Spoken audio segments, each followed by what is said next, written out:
RJ Kibria আপনাদের সবাইকে আমন্ত্রণ জানাচ্ছি জীবন গল্পের আরও একটি অনুষ্ঠানে এবং আরও একটি পর্বে।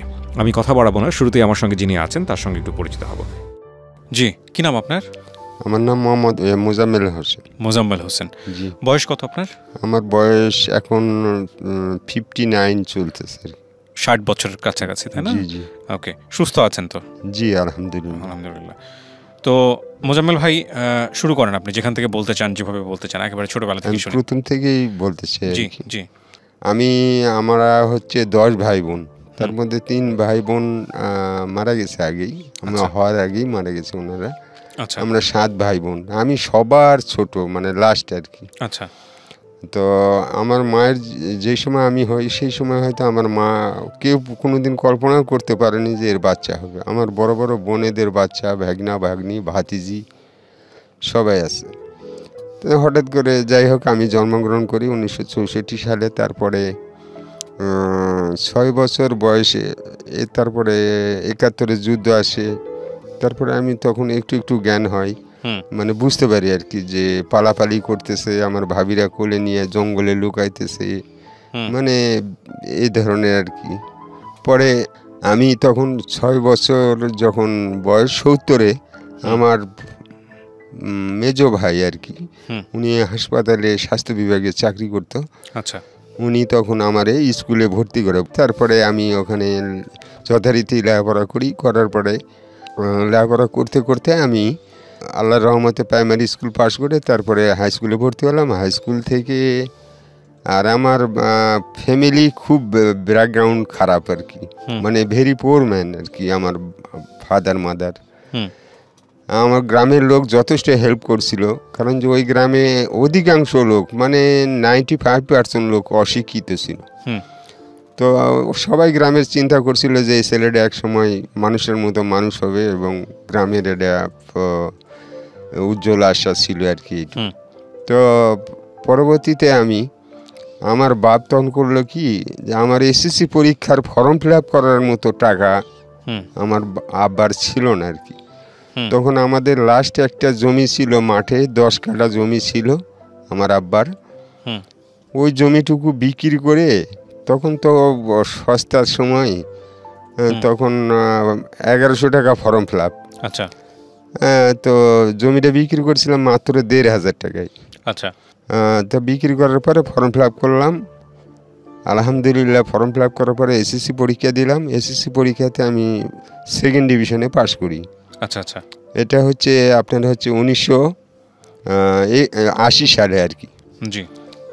তো 80 সালেই আমাদের ওখানে প্রথম এসএসসি সেন্টার হয়। তারপরে আমি ওখান থেকে এসএসসি পাস করার পরে আমি বাড়িতে বিভিন্ন জায়গায় কলেজে ট্রাই করি যে ভর্তি হবো কোথায়। আমি তো গরিবের ছেলে, আমি কীভাবে লেখাপড়া করবো, করবো, খুব টেনশন ভোগ করতাম। পরে হঠাৎ করে আমাদের গ্রামের এক মানে মামি আমার হয় গ্রাম সম্পর্কে, সেই মামি আবার আমাদের ওখানকার কলেজের আয়ার চাকরি করে। আচ্ছা। তো উনি তখন আমার মা গল্প করছে যে আমার ছেলেটারে আমি তো ভর্তি করাতে পারতেছি না টাকার অভাবে, তো এখন কি করা যায়, তুই তো কলেজে চাকরি করিস, দেখি একটু প্রিন্সিপালে বলে যদি কিছু করা যায়। তখন উনি বললো যে ঠিক আছে, কালকে আমার সাথে ও রেডি হয়ে থাকবে 10টায়, আমি ওর সঙ্গে নিয়ে যাই ভর্তি করাই দিব আমার ভাগনা হিসেবে। পরে আমি ওই কলেজে ভর্তি হই। তখন কলেজটা সরকারি হয় না, বেসরকারি ছিল। জি। ওই আমার মামি বলে দিছে যে কিন্তু খুব গরিবের ছেলে, এ মনে করেন যে ফেতরা মানুষের সাহায্য সহানুভূতি নিয়ে লেখাপড়া করতেছে, তো এর কাছ থেকে স্যার কোনো বেতন নিয়ে না, ফ্রি। তখন প্রিন্সিপাল ভালো ছিল, তো বলছে ঠিক আছে একটা ছেলে, গরিবের ছেলে লেখাপড়া করুক, আর আমাদেরও নতুন কলেজ, এই মনে করে আমার ওখানে স্যাক্রিফাই করে এবং ফ্যাসিলিটি দেয়। পরে আমি ওখানে লেখাপড়া করে আমার এমনকি বলতে আমি যে প্যান্ট পরে যাব কলেজে এরকম আমার মানে তখন অবস্থা ছিল না। আমি তখন লুঙ্গি পরে কলেজে যেতাম। আচ্ছা। তো হঠাৎ একদিনকে কলেজের টিচার স্যার, আমরা ইংরেজি টিচার স্যার আমরা বলতেছে, এই ছেলে এদিকে আসো, তোমার সাথে কথা বলি। আচ্ছা, তুমি তোমার বাড়িতে কি পায়জামাও নেই যে পরে আসতে পারো? এটা তো কলেজ, এখানে তো লুঙ্গি পরে আসা যাবে না। তো তুমি এক কাজ করো, মার্কিন কাপড় কাইটে পায়জামা বানাইয়া পরে আসবা, এই লুঙ্গি আর পরবা না। তখন আমি বাড়িতে যাই, কান্নাকাটি করলাম।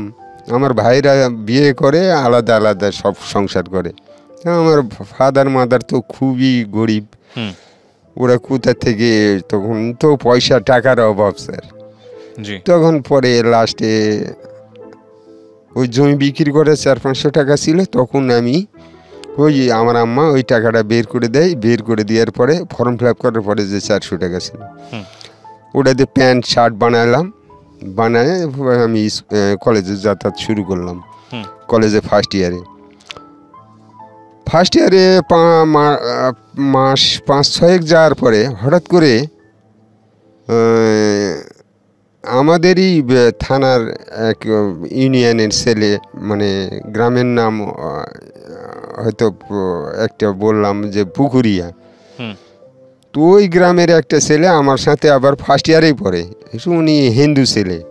তো ওরে আমি একদিনকে বললাম, এর আগে হচ্ছে ওই গ্রামের একটা ছেলে আমাদের বাড়ি থেকে এসএসসি পরীক্ষা দিছে 81 সালে। তো যার সময় বললো যে দোস্ত আপনাদের বাড়িতে অনেক দিন থাকলাম, তো আপনি বেড়াইতে যাইন। আমি বলছি ঠিক আছে, সময় পেলে যাব। তো হঠাৎ করে ওই ছেলেটার বাড়ি পুকুরিয়া শুনে আমারও মানে কৌতূহল হলো, তোর বাড়ি পুকুরিয়ার একটা ছেলে তো আমাদের বাড়ি থেকে পরীক্ষা দিল। তো যাই হোক, তুই কী জন্য খোঁজ করতেছিস আমার বোঝা হয়ে গেছে। ওর একটা হেভি সুন্দর একটা ছোট বোন আছে, ক্লাস 8-এ পড়ে। তখন আমি তো কলেজ লাইফে লেখাপড়া লিখি, প্রেম কী জিনিস আমি বুঝতাম না, আর এগুলো কী জিনিস ভালোবাসা কারে কয় আমি এটা বুঝতাম না। তখন ওই মেয়ের কথা শুনে আমার মনের মধ্যে খুব কৌতূহল হলো যে এত সুন্দর মেয়ে, তাহলে তো এক নজর দেখতেই হয়, মানে বন্ধুর বাড়ি যাইতেই হয়। তো ওদের গ্রামও আমি চিনতাম না, আমাদের বাড়ি থেকে প্রায় 4-5 কিলো দূরে হবে। পরে একদিনকে আমি শুক্রবারে ছুটির দিন আমার মেজো ভাইকে বললাম যে ভাই আপনার সাইকেলটা একটু দেন। তখন তো রাস্তাঘাট খুব খারাপ ছিল, তো সাইকেল দিয়ে কী করবি? আমি কিছু আমি বই কিনতে যাব আকেলপুরে, আমার কিছু বই লাগবে, আমি অমুক জায়গায় যাব। তা আচ্ছা ঠিক আছে যা। সাইকেল দিল, সাইকেল নিয়ে আমি আকেলপুর না যাইয়া ওই খোঁজ করতে করতে ওদের বাড়িতে গেলাম, ওই আমার বন্ধুর বাড়িতে। যার পরে ওই দিন ছিল শুক্রবারের দিন, তো ওই ছেলে গেছে মসজিদে, আর হলো ওনার আব্বা তখন আমার দরজায় টোকা দেওয়ার পর ওনার আব্বা বের হয়ে গেছে, এই ছেলে তোমার বাড়ি কোথায়, তুমি কোথা থেকে আসছো? আমি তখন পরিচয় দিলাম যে এরকম বাচ্চু আমাদের বাড়ি থেকে পরীক্ষা দিছে অমুক জায়গা থেকে, আমাদের বাড়িতেই ছিল, সে আমার বন্ধু। ও আচ্ছা আচ্ছা আচ্ছা, তো সে বাসার ছেলে তুমি? আমি বলছি জি। আচ্ছা বাবা আসো আসো ভিতরে, আমি চিনতে পারি না, আসো। তো ভিতরে গেলাম, বাড়ির মধ্যে গেলাম, ঘরের মধ্যে বসার জায়গা দিল, 2টা রুম, এক রুমে বসার জায়গা দিল। আর আমার কৌতূহল হচ্ছে যে মেয়েটা শুধু এক নজর দেখার জন্য যে কী টাইপের মেয়ে, কত সুন্দর। কিন্তু ওই মেয়ে ওই সময় অ্যাবসেন্ট ছিল, ওর নানার বাড়ি আবার পার্শ্বে, তো ও নানা বাড়িতে গেছিলো। তা আমি ওই ঘরে বসে আছি, বেশ দুপুরে খাওয়া দাওয়া করলাম করে টরে, তখন ওরা আর আসতে দিবে না, করছে না অনেক দিন পরে আসছেন, আপনারা অনেক উপকার করছেন, তো আজকে আর যাওয়া হবে না, এখানে হাটটা আমাদের বাজার বসে, তো বাজার টাজার করি, পরের দিন সকালে যাই। তা আমার ভয় লাগতেছে, ভাইয়ের থেকে সাইকেল বই কেনার নাম করে আসছি, হয়তো ভাই রাগারাগি করবে বলছি। তো ওনারা বলছে যে তোমার ভাই বুঝাই বলবে। তারপরে আমি ওই দিন ওই বাড়িতে ওয়েট করি আর কি, থাকি আর কি। বিকাল 4টার সময় আমি যে ঘরে বসে আছি ওই ঘরে ওই মেয়ের ওড়না, বই কলম খাতা সব ওই রুমেই আছে। তখন আমি একটা বই পড়তেছি, তো হঠাৎ করে মেয়েটা 5টার দিকে আইসা ওই ঘরের মধ্যে ডাইরেক্টলি ঢুকছে। ঢুকে আমিও ওকে এক নজর দেখছি, ও আমার এক নজর দেখছে। দেখার পরে আমার মনের মধ্যে মানে এমন মানে শুরু হয়ে গেল যে বাহ, ফাইন বিউটিফুল চেহারা, তো খুব সুন্দর। তো তখন থেকে আমার মনের মধ্যে একটা স্পট পড়ে গেল যে আমি এর যেভাবে হোক মানে আমার আয়ত্তে নিয়ে আসবো। পরে আমি করলাম কি, পরের দিন সকালবেলা ওই এক নজরই দেখছি, আর দেখা হয়নি। পরের দিন সকালবেলা আসার সময় 10টার দিকে আমি আবার শয়তানি করে করলাম কি, তখন তো মোবাইলের যুগ ছিল না, তখন হয়তো চিঠিপত্রের যুগ। তখন আমি ওর একটা খাতা নিয়ে খাতার মাঝখানে লিখছি, চিঠি দিবে লক্ষ্মী কেমন, এই কথাটা লিখে লাস্টে আমি কলেজের অ্যাড্রেস দিয়ে আসছি। তো ঠিক আছে, তখন আমি দিয়ে চলে আসছি। আর আমি ওগুলা মনেই করি নাই যে ভালোবাসা কারো কয় কী কয়, এগুলো বুঝি না। তখন আবার এসে লেখাপড়া শুরু করে দিছি। হঠাৎ করে কলেজের পিয়ন উনি বলতেছে আমার ডাইকা যে ভাগনা এদিকে আসো, তোমার সাথে আমার একটু কথা আছে। তাই গেলাম। কি মামা? বলতেছে এটা তোমার জিনিস আছে, আমাকে মিষ্টি খাওয়াইতে হবে। তা আমি মনে করছিলাম যে বিভিন্ন জায়গায় চাকরির অ্যাপ্লিকেশন করছি, হয়তো সে অ্যাডমিট কার্ড হয়তো আসতে পারে, এই জন্য হয়তো চাইতেছে। তা আমি ওনারা মিষ্টির দোকানে নিয়ে গেলাম, নিয়ে যেয়ে এক পিস মিষ্টি খাওয়ালাম, এক কাপ চা খাওয়ালাম। তারপরে ওই মেয়ে দেখি চিঠি বের করে দেয়। ওই চিঠির উপরে লেখা আছে মেয়ের নাম, ঠিকানা, অ্যাড্রেস, ওর বাবার ঠিকানা, মানে পুরো অ্যাড্রেস দিয়ে আছে। তখন আমি চিঠিটা নিয়ে আবার কলেজে, তখন ফিজিক্সের এক ম্যাডাম ছিল, ওই ম্যাডাম আবার আমার খুব ভালোবাসতো। তো ম্যাডামকে বললাম যে ম্যাডাম আমি একটু বাড়িতে যাব, আমার মেহমান এসছে, আমার একটু ছুটি দিলে ভালো হতো, আমি এই ক্লাসটা করব না বা আজকে আসবো না। তখন ম্যাডাম বললো যে ঠিক আছে মোজাম্মেল তুমি যাও। তখন আমি চলে আসলাম বাড়িতে। আয়সা ঘরের দরজা লাগায়, তখন ওই যে মেয়েরা অনেক ভাষা, সুন্দর সুন্দর ভাষা দিয়ে চিঠি লিখছে, তোমাকে ভালোবাসি, তারপরে গান লিখছে, জীবন আধারে পেয়েছি তোমার, এই সে অনেক কিছু লিখছে। লিখার পরে আমি আবার একটা চিঠি দিলাম। তো চিঠি ও অ্যাড্রেস দিছে ওর স্কুলের অ্যাড্রেস, ওই অ্যাড্রেসে আমি চিঠি পাঠাতে হঠাৎ করে 5-6 মাস এরকম চলার পরে তখন ওর বোন জামাই, মানে আমার ভাইরা আর কি, ও কেমনে জানছে আর কি যে ও একটা মেয়ে ছেলেরে রিলেশন করে, ভালোবাসা করে। পরে ওর দুলাভাই আমার কলেজের অ্যাড্রেস ঠিকানা দিয়ে চিঠি লিখছে কি, তুমি যদি আর পুকুরিয়া গ্রামে আসো তোমার ডেড বডি কিন্তু পড়ে যাবে, ফার্দার আর এই গ্রামে আসবে না। পরে আমি তখন কয়েকটা বন্ধুকে শেয়ার করলাম যে আমার তো এই ঘটনা, এখন কি করা যায়। তখন আমার বন্ধুরা বলল যে তুই কি কাপুরুষ নাকি যে তুই থেমে যাবি, তুই যা, কালকেই যা। তখন আমি চলে গেলাম পরের দিনই। যার পরে দেখি ও ওই বাড়িতে আসছে আর কি, ও এবং ওনার ওয়াইফ দুজনেই আছে। তখন আমি সাইকেলটা রেখে আমি ভিতরে ঢুকতেছি, তখন আমারে কইতেছে এই স্টপ, ওখানে থামো, ভিতরে ঢুকবা না, তোমার নাম কি? তখন আমার নাম বললাম যে আমার এই নাম। তুমি আমার চিঠি পাওনি? তখন আমি বললাম যে হ্যাঁ পাইছি। তো তোমার এনে আসতে না করছিলাম এই গ্রামে, তুমি কেন আসছো? তখন আমি বললাম যে শোনেন, এটা আমার বন্ধুর বাসা, আমার বন্ধু যতক্ষণে, বন্ধুর বাবা মা এবং বন্ধু যতক্ষণে না বলছে যে এই বাড়িতে আর আসা হবে না, তারপরে আমি আর আসবো না, কিন্তু আপনারও যেটুকু অধিকার আমিও আরও সেইটুকু অধিকার। তখন উনি বলছে যে না আমার এটা শ্বশুর বাড়ি। তখন ওরাই মানে মেয়ের মা, মেয়ে আর ওর বোন ওর সাথে লেগে গেল, মানে ভীষণ গন্ডগোল যে ছেলেটা আসছে, তুমি কেন এই ধরনের কথাবার্তা বলতেছো, আমাদের বাড়িতে আসছে, তোমার সমস্যাটা কি? ওনার ওয়াইফও বলতেছে যে না সে আমাদের বাপের বাড়ি আসছে, এটা তো আর আমাদের নিজের বাড়ি না, তা আসতেই পারে তার বন্ধুর বাড়ি, তাই সে তো অনেক উপকার করছে তারা। তা যাই হোক, করছে না ও আমার শাড়ি ওর সাথে প্রেম করে, করে, আমি এগুলো জানতে পারছি, আমি এগুলো হতে দিব না। পরে লাস্টে ওনারা বললো যে তাহলে আমার মেয়ের বাপ সে বলতেছে যে শোনো ওই ছেলে আসছে, তুমি এই মুহূর্তে বাড়ি থেকে চলে যাও, পরে তুমি আসো, এই ছেলে চলে গেলে তুমি আসো, যাও। তখন ও বের হয়ে গেল, আমি থাকলাম। থাকার পরে এখন আমার শাশুড়ি এবং ওয়াইফ তখন হয়নি, শাশুড়ি হয়নি, মানে হবু আর কি, শাশুড়ি ওয়াইফ, ওরা বললো যে কোনো টেনশন করেন না, খাওয়া দাওয়া করেন, করে রেস্ট করে বিকালে যান। তারপরে আবার দেখি কিছুক্ষণ পর ও আবার আসছে বাড়িতে। আসার পরে অকথ্য ভাষায় গালিগালাজ করতেছি, করতেছে। আমাকে বলছে যে তুমি চুপচাপ থাকো, যা মনে থাকো। তারপরে আমি থাকলাম। থাকার পরে আমি আবার ওখান থেকে 5টার দিকে আমার বাড়িতে চলে আসলাম।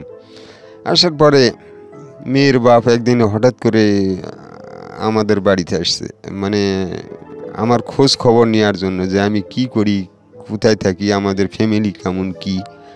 মানে আমাদের বাড়ি থেকে কেউ চিনতে পারে না, আমার বাড়ি তো কেউ জানতো না যে ও এই কাজ করতেছে। মানে তলে তলে উনি খোঁজ খবর নিত আর কি। তো পরে আমাকে একদিনকে ডাক দিল যে তুমি আমাদের বাড়িতে আসো। তো গেলাম ওনাদের বাড়িতে একদিন সাইকেল নিয়ে। তো আমার এখন ডাইকা কাছে বসায় আমার বলতেছে যে আচ্ছা বাবা, তুমি একটা সত্যি কথা বলো তো, তুমি লেখাপড়া করো, এই বয়সে তুমি এই ভালোবাসা করো, আমার মেয়ে কি ধরো বিয়ে করলে, কইরে খাইতে দিবে কি তার? আর তোমার বাড়ির যে পরিস্থিতি, এখানে আমার মেয়ে এসে থাকার মতো মানে পরিস্থিতি না। তো তুমি সত্যি করে বলো যে তোমার পরিস্থিতি এখন কি, তুমি বিয়ে যে করবা, তুমি খাইতে দিবে কি, কি করবা কি, এমন নানান ধরনের প্রশ্ন। তখন আমি একটা মিথ্যা কথা বলছিলাম যে আমি ছোটোখাটো একটা চাকরি করি, পাশাপাশি উইথ লেখাপড়া করি। তো চাকরি তুমি কোথায় করো? তা আমি তখন বললাম যে আমি এই যে বিআরডিতে ফিল্ড ওয়ার্কের কাজ করি, মাসে হয়তো 2-1বার মাঠে যেতে হয়। এটা কি সত্যি ঘটনা? আমি বলছি হ্যাঁ, আপনি যাচাই করে দেখতে পারেন। পরে উনি শুনে চলে গেল। তারপরে আমি ওই বিআরডিতে এক হিন্দু ভদ্রলোক চাকরি করতো, আমার সাথে ভালো সম্পর্ক। উনি আবার ক্লার্কের চাকরি করতেন। তো ওনারে আমি বললাম, ডিটেলস ঘটনাটা খুলে বললাম। বলার পরে ওনারে রিকোয়েস্ট করলাম যে দাদা, যদি কোনো সময় উনি আসে, এই টাইপের লোকেশনটা দিলাম, মানে যে এই ধরনের লোকটা আর কি। তখন উনি বললো যে ঠিক আছে, আসলে আমি বলবো যে ঠিক আছে, আমাদের অফিসে চাকরি করে। আমি তো ওনাকে বলে রাজি করাইছি। করানোর পরে আমি আমার মনে লেখাপড়া করতেছি, ওইদিকেও যাইতেছি। মানে ওদের বাসায়ও প্রায় 5-6 দিন পরই যাইতাম। কিন্তু ওই গ্রামের মোটামুটি মানুষ ধারণা করছিল যে এই ছেলে দিয়ে আর বিয়ে হবে, মানে মোটামুটি রিলেশন, মানে জমজমাট। মেয়ের মা, ভাই, মেয়ে সবাই রাজি, কিন্তু বাপ রাজি না। তো পরে লাস্টে আমি এরকম থাকতে থাকতে আমি তখন সেকেন্ড ইয়ারে, ইন্টারমিডিয়েট পরীক্ষা সামনে। তখন আমি একটা জিনিস চিন্তা করলাম কি, মেয়ের বাপের একই কথা, ইন্টারমিডিয়েট পাস করার পরে তুমি চাকরি বাকরি ধরবা, তারপরে তোমার বিয়ে দেব, তোমাকে দিয়েই আমার মেয়ের বিয়ে হবে। তখন আমি একটা জিনিস চিন্তা করছিলাম, করলাম কি যে যদি ফেল করি ইনকেসলি, তাহলে তো মেয়ে আমার দিবে না। এইরকম একটা আমার মানে মনের মধ্যে একটা মানে টেন্ডেন্সি চলে আসলো। পরে আমি লাস্টে করলাম কি, হঠাৎ করে একদিন আমার কলেজের বন্ধুবান্ধব কয়েকজনকে বললাম যে এই ধরনের ঘটনা, এখন কি করা যায়। তখন আমার কয়েকটা বন্ধুবান্ধব সাজেশান দিল যে ঠিকই তো, তাহলে তুই এক কাজ কর, পরীক্ষার আগে তুই মেয়ের বাপের কাছে যা এবং চাপ সৃষ্টি কর। তখন আমি বাড়ি থেকে চলে গেলাম, একাই গেলাম। যার পরে মেয়ের বাপের সাথে বসলাম, বসে মেয়ের বাপের ডাইরেক্টলি বলতেছি যে আমি আপনার মেয়ে বিয়ে করব পরীক্ষার আগেই, আপনি রাজি কিনা। তখন মেয়ের বাপ বলতেছে যে না, তোমার পরীক্ষা না হওয়া পর্যন্ত, পরীক্ষার রেজাল্ট বের না হওয়া পর্যন্ত তোমাকে দিয়ে আমি বিয়ে দিতে পারলাম। কি পরীক্ষা এটা? এটাই আমার ইন্টারমিডিয়েট, হ্যাঁ, ফাইনাল পরীক্ষা। তো ওইটা হলো 1982 সালে আর কি। পরে তখন মেয়ের বাপ কিছু মানে রাজি হয় না। লাস্টে আমি বললাম যে ঠিক আছে, আমি পারলে আপনার মেয়েকে উঠাই নিয়ে যাব, এ ধরনের কথাবার্তা বললাম। তখন মেয়ের মা আর মেয়ে বললে যে ওটা টেনশন করে না, তুমি প্রস্তুতি নাও, আমি রেডি আছি। এই কথা বলে আমি চলে আসলাম বাড়িতে। আসার পরে আমার তো বিয়ে করার মতো অ্যাবিলিটি নেই, মানে টাকা পয়সা নেই। আমি বিয়ে যে করতে যাব, মানে বিয়ের তো এমন কতগুলা জিনিসপত্র লাগে, সেগুলা কেনার মতো আমার মানে সামর্থ্য নেই। তখন আমি ওই কলেজের বন্ধু বান্ধব যারা ধনী শ্রেণীর তাদের ছেলেপেলেদের বললাম যে ভাই আমি তো বিয়ে করতে যাচ্ছি, কিন্তু আমার কাছে তো পয়সা পাতি কিচ্ছু নেই, আমি তো কি করি এখন। তো আমারে বললো যে তোর কি কি লাগবে। আমি বললাম যে মিনিমাম একটা মেয়ের শাড়ি, একটা ব্লাউজ, একটা পেটিকোট, নাক ফুল, তারপরে হচ্ছে বিয়ের জন্য অলিমা, তারপরে মৌলবি খরচ, এগুলা তো লাগবে। তখন ওরা 5-6 জন বন্ধু বান্ধব বললো যে ঠিক আছে আমরাই টাকা দিব, তোর এগুলা কেনার জন্য আমরা টাকা দিব, ওইটা আমরাও যাবো সাথে। ঠিক আছে, তা আমি তো রেডি। মনে করেন সামনে মাসের সোমবারে মানে বিয়ে হবে, আমি এগুলা কেনাকাটা করলে রেডি আছি। বা আমার বাড়িতে কিন্তু কেউ জানে না, বাপ জানে না, মা জানে না, ভাই জানে না, কেউ জানে না, আত্মীয় স্বজন। পরে আমি সোমবারের দিন আসে, হঠাৎ করে মেয়ের বাপের বাড়ি থেকে একজন লোক আসে, একটা ছেলেকে পাঠাই। ওই ছেলে এসে বলতেছে যে ভাই একটু শোনেন, বিয়ে হতে, আপনি বিয়ে করতে যান না। আমি বলছি কেন? বলছে মেয়ের বাড়ির ভীষণ গন্ডগোল, মেয়ের মায়ের মাথা টাথা ফাটায় ফেলাইছে, ওর ভগ্নিপতি জামাইয়ের সাথে গন্ডগোল, বিয়ে হবে না, আপনি বিয়ে করলে আপনি পরে করেন, আজকে যান না। তখন আমি মনে করছিলাম যে এটা মনে হয় চর, আমার সাথে বিয়ে যাতে না হয়, আমার এই ভাইরা এই লোকেরা পাঠাইছে। তখন আমি ওনাকে উইথড্র করে আমরা চলে গেলাম। তখন যার সময় আমার আব্বা বলতেছে, আমার আব্বা অনেক বয়স্ক, না আমার আব্বা বলতেছে তুমি কোথায় যাবা? আমি বলছি আমার বন্ধুর বাড়িতে মিলাদ খাইতে যাব, মিলাদের অনুষ্ঠান আছে, সেখানে যাচ্ছি। কিন্তু ব্যাগের মধ্যে সব কিছু ভরে নিয়েছি, পাঞ্জাবি, পায়জামা, টুপি যেগুলো আছে সব নিয়ে আমরা 5-6 জন রওনা দিছি সাইকেল নিয়ে। তারপরে গেলাম, বিয়ের জন্য মিষ্টি নিলাম, তারপরে নিয়ে ঠিয়ে মেয়ের বাড়িতে গেলাম। যাই দেখি মেয়ের বাড়িতে তালা চাবি মেন গেটে, বাড়িতে কোনো লোকজন নেই। তারপরে পার্শ্ববর্তী মহিলারা আমাদের দেখা কী ব্যাপারে এত সুন্দর সুন্দর ছেলে পেলে 5-6 জন একসাথে, কী ব্যাপার, কী ঘটনা? তখন ওনারা জিজ্ঞাইলো যে কী ব্যাপার। বিয়ে করতে গেলাম, ভীষণ গন্ডগোল হওয়ার পরে ওখানে আবার রাত্রেই আবার মেয়ে আসলো, মেয়ের বাপ টাপ আসলো, সবাই আসলো। আসার পরে আমি রাগ করে বের হয়ে আসতেছিলাম, তারপরে মেয়ের মাটা আটকাইলো, আটকানোর পরে আমি পরে ওই দিনে ওখানে আমরা 5-6 দিনে ওয়েট করি, পরের পরে বিয়ে হয়ে যায়। বিয়ে হওয়ার পরে আমি ওখানে 3-4 দিন ওয়েট করি, মানে ভয়ে বাড়িতে আসি না। পরে লাস্টে আমি হচ্ছে 5-6 দিন পরে আমার শ্বশুর বলতেছে তুমি এখন বাড়িতে যাও, বিয়ে শাদি করছো, কিন্তু এখন কোনো রিলেশন হবে না, কোনো মানে আমার মেয়ে লেখাপড়া করবে, তুমি ওখানে থাকবা। আমার মেয়ে এসএসসি পরীক্ষা দিবে এখান থেকে, তুমি এর মধ্যে চাকরি বাকরি ধরো, তারপরে আমার মেয়ে যাবে। এই কথা বলে আমার বিদায় দিল। আমি তখন বাড়িতে চলে আসলাম। আসার পরে একটার পর একটা খবর আসে যে আপনার ওয়াইফ তো অমুকের সাথে ঘুরতেছে, সিনেমা দেখতে যাচ্ছে। তা আমি আবার উত্তেজিত হয়ে ওদের বাড়িতে যেতাম। ওরা তখন আবার বলতো কি, আমার ওয়াইফ বলতো যে না না এগুলো মিথ্যা, আমি কারোর সাথে তো যাই নাই, আপনি বানায় কথা বলছে, এটা আপনি যাচাই বাছাই করে দেখেন। পরে আমি আবার ওগুলা কথা শুনে আবার চলে আসলাম। আইসা আবার কয়েকদিন পর আইসা এক রিক্সাওয়ালা বলতেছে যে ভাই আমার কথাটা বিশ্বাস করলেন না, আপনি গ্রামের লোকের কাছে শুনে দেখেন কি অবস্থা, গাছে গাছে পোস্টার লাগাইতেছে, মেয়েকে আপনার দিবে না, এসে হাবি যাবি অনেক কিছু। পরে আমি করলাম কি, মানে রাগের বসে আমি ওই মাতব্বর, ওই গ্রামের মাতব্বরকে বললাম যে ভাই এই পরিস্থিতি, এখন আমি কি করব। তখন ওই মাতব্বর বললো যে ঠিক আছে, তুমি বিয়ে করছো ভাই, তোমার ওয়াইফকে তুমি নিয়ে চলে যাও, তুমি গাছতলায় রাখবে না কোথায় রাখবে সেটা তোমার ব্যাপার। তখন আমি বললাম যে তাহলে ব্যবস্থা করে দাম, মেয়ের বাপ তো আমার যাইতে দেয় না, মেয়েকে ছাড়ে না। পরে ওই মাতব্বর ওই মেয়েরে ডাক দিল, ডাকালো ওনার ওয়াইফের হাতে, যে ওনারে ডেকে নিয়ে আইতো ওই মেয়েরে।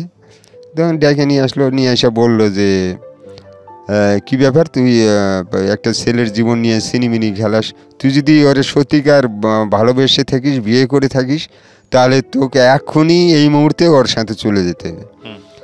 তখন ও বললো যে ঠিক আছে, আমাকে 1 ঘন্টা সময় দেন। তা ঠিক আছে, আমি তখন ওই মাতাব্বরের বাড়িতেই থাকলাম 1 ঘন্টা। পরে ওই মেয়ে বই পুস্তক নিয়ে চলে আসে আমার কাছে। আসার পরে ওই মাতাব্বরই আমাকে বাড়ি পর্যন্ত আগায় দেয়, যে মেয়ে যেন বাচ্চা কাচ্চা না হওয়া পর্যন্ত এদিকে আর না আসে।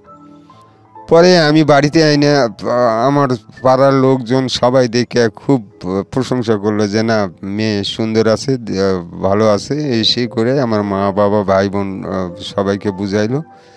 তারপরে আমি আর ওখানে যে লেখাপড়াটা নষ্ট হবে, অনেকে বলতেছে যে তুই লেখাপড়া করতেছে রানিং, তা আমি ওই গার্লস স্কুলে ভর্তি করে দিলাম। তো ও লেখাপড়া করে, আর আমি ইন্টারমিডিয়েট পাস করার পরে রেজাল্ট বেরোলো। ইন্টারমিডিয়েট পাস করার পরে আমি একটা ছোটো মিষ্টির দোকানে ক্যান্টিনের ম্যানেজার হিসেবে চাকরি জয়েন করলাম। করার পরে আমি চাকরি করতেছি, মেয়ে স্কুলে যাতায়াত করতেছে আছে। হঠাৎ করে মানে সামনে ঈদের মধ্যে ওনার বাবা আইসা, আমি বাড়িতে নাই ওই দিন, আর আমার বড় বোনের বাড়িতে আমি বেড়াইতে গেছি। ওনার বাবা এসে আমার আব্বা আমাকে বলছে যে ঈদের সময় আসছে তো বিয়াই বিয়ান, তো আমার মেয়েটাকে তো আমি নিয়ে যাব, অনেক দিন হলে আসছে, জামাই যায়, দরকার হলে জামাই যায় ঈদের পরে যায় নিয়ে আসবে। জামাই তো ঈদের মধ্যে যাবে, কয়েকদিন থেকে আবার নিয়ে আসবে, আর মেয়েটারে কাপড় চুপড় দিতে পারেনি, এই সে কথা বলে ব্যাস আমার আব্বা আম্মা করছে ঠিক আছে আপনার মেয়ে আপনি নিয়ে যাবেন। তা আমার আব্বা আম্মা মনে করছে যে যাক জামাই শ্বশুর মিল হয়ে গেছে, ওনার মেয়েকে নিয়ে উনি চলে আসে। তারপরে আমি বাড়িতে একদিন পরে এসে শুনি যে আমার ওয়াইফ ওদের বাড়িতে চলে গেছে। তখন আমার শুনি বহুত মানে দুঃখ পেলাম। ও মাতব্বর তো বলছিল যে একটা বাচ্চা কাচ্চা না হওয়া পর্যন্ত ও যেন এই গ্রামে না আসতে পারে, তো এইভাবে নিয়ে গেল, কি ব্যাপার। তখন পরের দিন আমার এক হিন্দু ক্লাস ফ্রেন্ড আছে, ওরে বললাম, তো ও বললো যে চল দেখি কি সমস্যা দেখি। তারপরে ওই ফ্রেন্ডেরে নিয়ে আমার শ্বশুরবাড়ি গেলাম। যাওয়ার পরে আমারে বলতেছে যে এখন আমার মেয়ে যাবে না, তুমি মানুষের মতো মানুষ হও, প্রতিষ্ঠিত হও, তারপরে আমার মেয়ে আমি চিন্তা ভাবনা করব, আমি যাবে। অনেক কথা বুঝাইলাম, না সে কিছুতেই বুঝে না। আমার ওয়াইফেরও এক কথা যে না, আব্বা যেটা বলতেছে আব্বার উপরে আমি কোনো কথা বলতে পারতেছি, তুমি চাকরি বাকরি ধরো, আমি অবশ্যই যাব। তখন আমি বাড়িতে আইসা করছি কি, চিঠির মধ্যে 2 তালাক উল্লেখ করছি। আমি 2 তালাক উল্লেখ করে আমি চিঠিটা লিখছি, লেখা করছি আমি তোমার 2 তালাক করলাম, মানে আমি যাতে আবার নিতে পারি। আমার তখন তালাক সম্বন্ধে আইডিয়া ছিল না, আমার একটা আইডিয়া ছিল 2 তালাক কিংবা 1 তালাক করলে আমি নিতে পারবো আর কি। তো যখন 2 তালাক করে চিঠি ড্রপ করলাম, করার পরে ও পরের দিন আমার ওই হিন্দু বন্ধুটা, ওরে আবার বললাম যে এই ঘটনা আমি ঘটাইছি। তখন ওই হিন্দু বন্ধুটা বলছে তুই তো ভুল করছিস, তুই আগে এই ধরনের কাজ করতে গেলি কে, তুই চল আমার সাথে তোর শ্বশুরবাড়ি। তো আমি গেলাম ওর সাথে করে নিয়ে। তখন মেয়ের বাপ ছিল না, মেয়ের মা ছিল আর মেয়ে ছিল। আর মেয়ের মা কইতেছে বাবা তোমার এইগুলা কাজ, তোমার ভালোবাসে বিয়া করলো ইয়া করলো, আর তুমি এই ধরনের একটা মেয়ে সহজেই এই কাজ করলা, তাহলে তো পরবর্তীতে আরও অনেক কিছু করতে পারো কি এসে। তাই আমি কই যে আম্মা আমি আপনারে পা ধরে বলতেছি, আমি হয়তো উত্তেজিত হয়ে আমি এগুলা কাজ করছি, মাঝে মাঝে আপনাদের গ্রাম থেকে অনেকে অনেক কথা বলে আমি শুনি নাই, তো আমার শ্বশুরও আমার ওয়াইফকে আটকায় রাখছে, যাইতে দেয় না। আমার তো অধিকার আছে, আমার ওয়াইফ কোথায় থাকবে না থাকবে সেটা তো আমার ব্যাপার, এই কারণে আমি এই কাজ করছি। তখন আমার শাশুড়ি বললো যে ঠিক আছে তুমি এটা নিয়ে টেনশন করো না, আমি ওই চিঠি গোপন রাখছি, তুমি তোমার বাসায় চলে যাও, আমরা পরবর্তীতে এটা দেখবো আর কি, তুমি যে চাকরি বাকরি ধরো ইয়া করো, ভালো জায়গা পৌঁছো, তারপরে মেয়ে তো লেখাপড়া করুক এখন আবার এখানে। এই অবস্থা থেকে হঠাৎ করে একদিনকে আমার নওগাঁ আমাদের ডিস্ট্রিক্ট লেভেলে আমার এই ভাইয়ের সাথে দেখা হয়ে ভালো করে সম্বন্ধে কথা বলে আমার বলতেছে আফজাল আমাদের ওখানে তো মেলা, তুমি মেলা দেখতে যাবো নাকি চলো। তারা আমার নিয়ে আসলো, নিয়ে আসার পরে ওদের বাড়িতে নিয়ে আসলো, নিয়ে এসে আমাকে ঘরের মধ্যে ঢুকাইয়া মুড়ি চানাচুর এটা সেটা খাইতে দিল, দিয়ে দরজা লক করে গেছে, আমি বলতে পারি না। পরে এরা 2টার দিকে ওনার আম্মা উঠছে, উঠে দেখে যে কী ব্যাপার, ঘরের মধ্যে একজন লোক। আমি বসে বসে কাঁদতেছি, কী ব্যাপার, আমাকে তো অন্য প্ল্যান করছে, হয়তো মেরে ফেলো, মানে কিছু একটা করবো আর কি। কাঁদতেছি তো হয়তো ওই আমার ভাইরার আম্মা তখন জানানে দিয়ে বলতেছে যে বাবা তুমি কোথা থেকে আসছো, তোমার তো ওই তোমার এই ধরনের করার জন্য, মেরে ফেলার জন্য লোকজন ঠিক করতে গেছে, তুমি পালাও, যেভাবে হোক বের হও। তখন আমি দেখি খাটের নিচে অনেকগুলি কাঠের বাটাম আছে, ওই বাটাম আমি কাঠের জানালার শিখতো ওর মধ্যে দিয়ে আমি মানে একটা জোরে চারা মারলাম, তখন দেখি যে শিকগুলা সব ভেঙে গেল।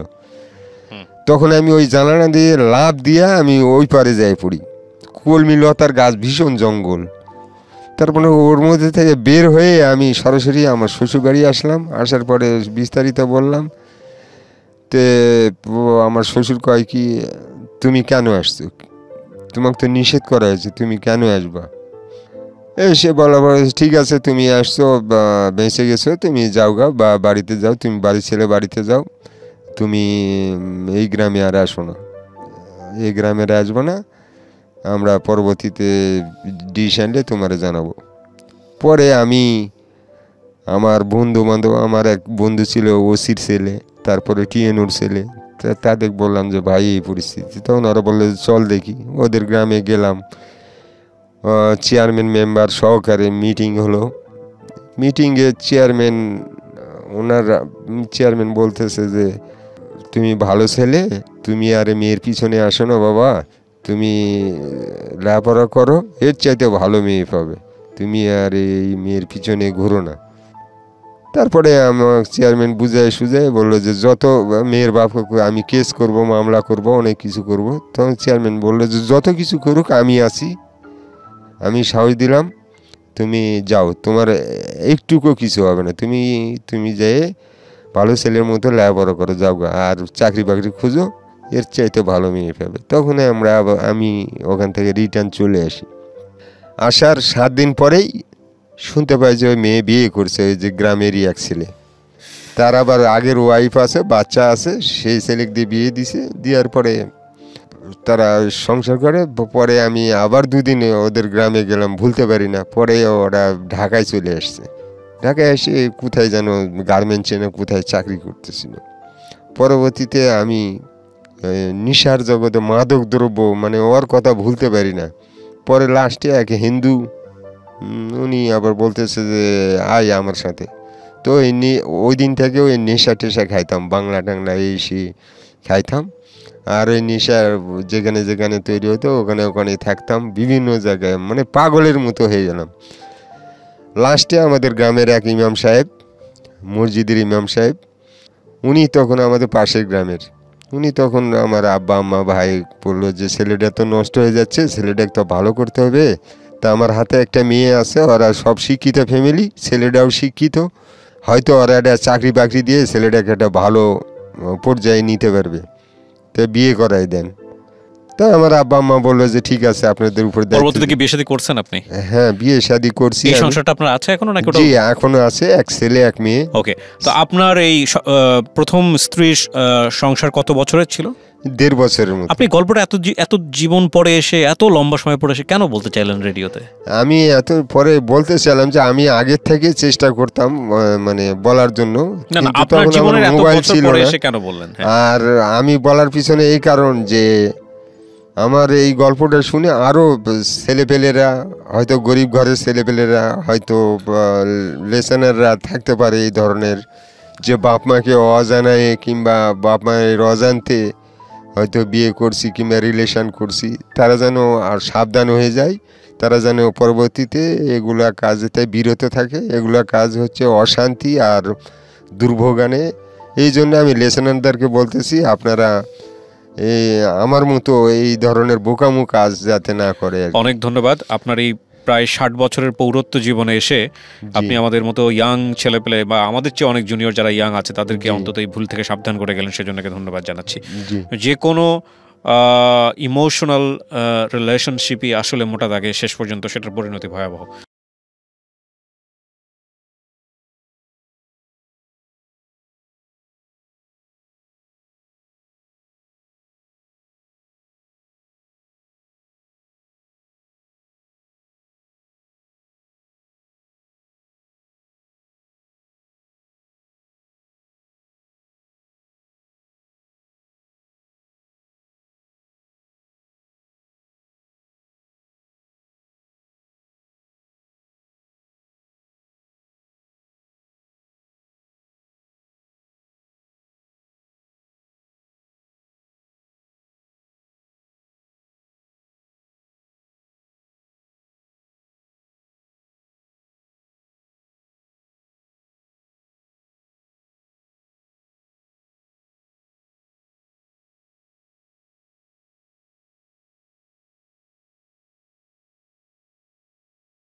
জি। যদি সেখানে যুক্তির আশ্রয় না থাকে। অনেক ভালো থাকুন প্রিয় শ্রোতা, আগামী সে পর্যন্ত শুভরাত্রি।